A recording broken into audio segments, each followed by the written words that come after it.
Hey everyone, welcome back to the Salesforce Dev Studio.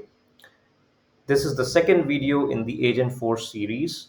In the last video, we introduced you to AgentForce.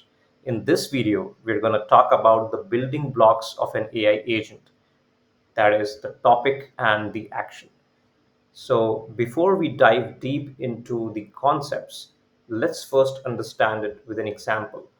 Now, think of it from your perspective. Let's say your lead, your manager, or a colleague comes to you for a task. Let's say they mention or they ask you to write an Apex class. Now, as soon as you hear that in your mind, because you have the experience and you have the training, you would know that to write the Apex class, you need to define the methods, you need to then write the test class, you need to prepare the deployment plan, and all of those things. So what you're doing here is, first of all, you're associating that task with a specific category, which is Apex development. And with that category, you already know the actions that you need to perform. That is writing the methods, writing the test class, preparing the deployment plan, pushing the changes to Git, and so on. Similarly, an AI agent does the same thing. So when the end user gives the AI agent a task, the AI agent first needs to associate it with a category, with a topic. And then, based on the topic, there could be multiple actions associated from which the agent needs to choose the correct one. So, that is the action. So, as you can see in this image, first of all, what are you talking about? The agent needs to know that. And then, once it understands, it needs to know what is the next step. What should the agent do? So let's look at the flow. The user gives an input to the AI agent. The AI agent, because of the instructions, because of the training that it has, it selects the correct topic.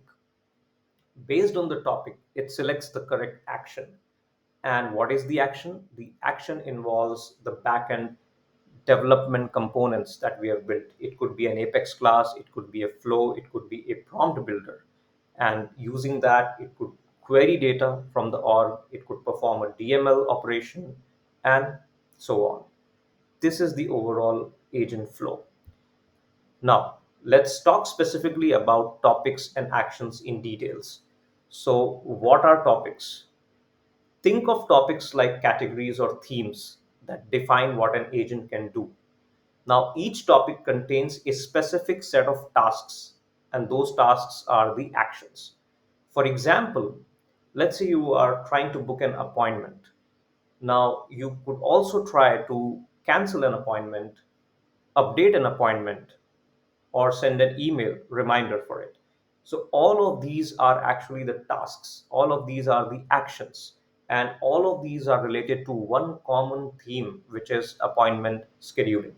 So, in this example, appointment scheduling could be your topic, and all the things that I mentioned, like booking, canceling, updating, deleting the appointments, all of those could be the actions, right? So actions are the specific tasks that the agent needs to perform. Now, Salesforce provides standard actions and standard topics to achieve all the day-to-day common tasks. But it also allows you to create your own custom topics, your own custom actions, and that is where the power of AgentForce lies. Now, there are two or three things that you need to remember. Each topic is made up of the scope, the instructions, and the actions, right? And what is an action made up of? It is also made up of instructions and the input and output. Now, we'll look into all of these things in detail in the demo and in the upcoming videos. But to understand, let's first get into the topic. So, what is the scope? The scope basically means what the topic can do and what the topic cannot do. It decides the boundary of the topic.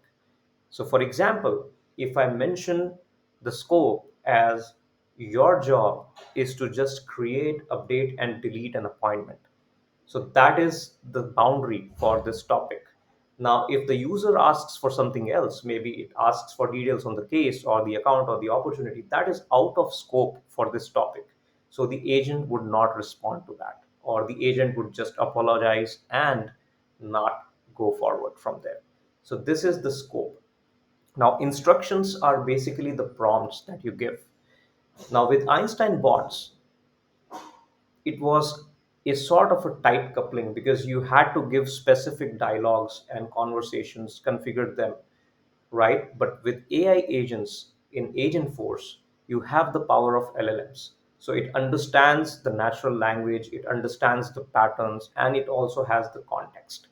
So you could provide an instruction without thinking about the specific choice of word, and keep it basic, keep it clear, keep it simple, so that the agent is able to understand what is the agent instructed to do, right?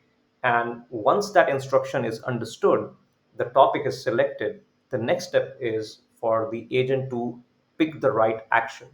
Now, which action to choose when? Again, that would depend on the instructions that you provide on the specific action.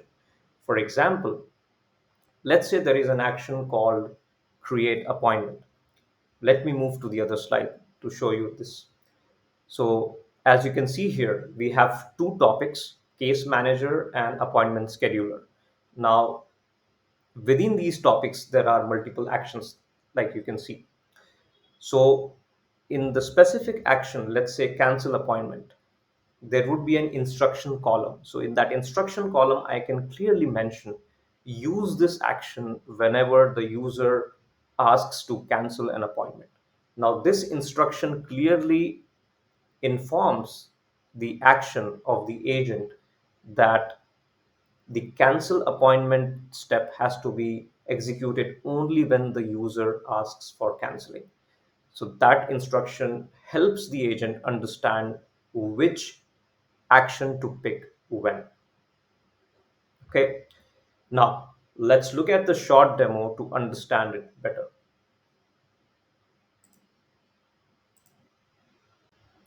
All right. So welcome to this demo on topics and actions. Now, we'll not go into too much detail because we'll have the video for specific use cases. And the prompts and instructions that I've given here are not well refined, but those would serve as examples for you to understand the concept. So, as I mentioned earlier about appointment scheduling, right? So, in this example, I am currently on the Einstein Copilot. I'm in the Agent Builder, and these are the topics that I have for this Copilot. So all of these are custom topics that I've created, but let's just pick one of them and try to understand. So as I mentioned, when the end user asks about appointment scheduling, I need to be able to provide the instructions to the agent to understand that and at the same time pick the right topic. So if I open this appointment handle topic, so as you can see here, I talked about the scope. So here, if you see, I have defined the scope for the agent. So your job is to get the case number from the user and then display the slots based on that. After the user selects the slot, create the service appointment record and display only the appointment record details. Do not show the slots again. So this is to ensure that the agent stays within its boundary and does not do anything that it's not intended to do. Okay. I also talked about instructions. So here I have given some instructions. There is you can put one instruction or you can also have multiple instructions as you like. So when the user requests to create an appointment, then ask the user to provide the case number. That is the first instruction. Then when the user provides case number, use your knowledge to call the actions and perform the slot getting mechanism, right? Okay, so we saw these instructions. Now, what are the actions? So, action, as you can see, I have one flow that is tied to this. And what that flow does is it's a simple lightning flow. We are not going to go into detail, but it's a normal lightning flow that takes an input. And what is your input? Your input could be your case number that the user provides, right? And then based on that, we use the get records element to query the time slots.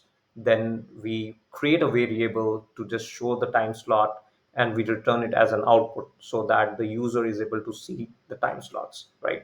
So this is how we can define the actions and the topics. Now, in the upcoming videos, when we talk about the specific use case, I will show you how to configure this. I'll also go through the flow, the example flow that we have built, and will also show how it works in the background. So thanks for watching this small demo.